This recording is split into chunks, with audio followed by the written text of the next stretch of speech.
कर आता माध्यमांशी बोलतायत थोड्याच वेळात आपण त्याचीच ही दृश्य सध्या पाहतो आहोत।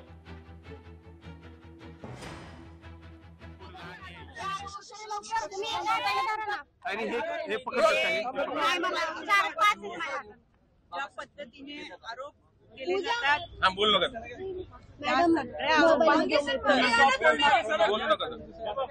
मी तुमच्या सोबत स्वतंत्र प्रेस घेऊन या सगळ्या प्रश्नांची आणि तुम्हाला कल्पना आहे माझ्या हातात लागत पुरावे असल्याशिवाय मी कोणत्याही गोष्टीचं वक्तव्य करत नाही। त्याच्यामुळे पुराव्यासहित तुमच्या बरोबर तुमच्या समोर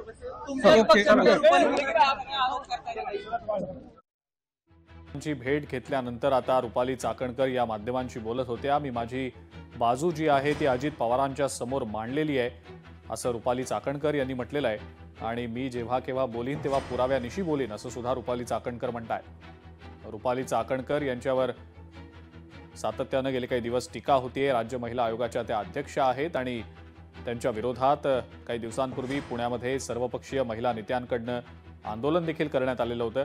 त्यांच्याच पक्षातल्या रुपाली ठोंबरे पाटील यांनी सुद्धा रुपाली चाकणकर यांच्या विरोधात दंड थोपटल्याचं पाहायला मिळालं होतं। या सगळ्या पार्श्वभूमीवर अजित पवारांची त्यांनी आज भेट घेतली आणि रुपाली चाकणकरांनी अजित पवारांच्या सोबत चर्चा केली। आपली बाजू त्यांनी अजित पवारांच्या समोर मांडलेली आहे आणि त्याच अनुषंगाने त्यांनी आता माध्यमांना ही प्रतिक्रिया दिलेली आहे।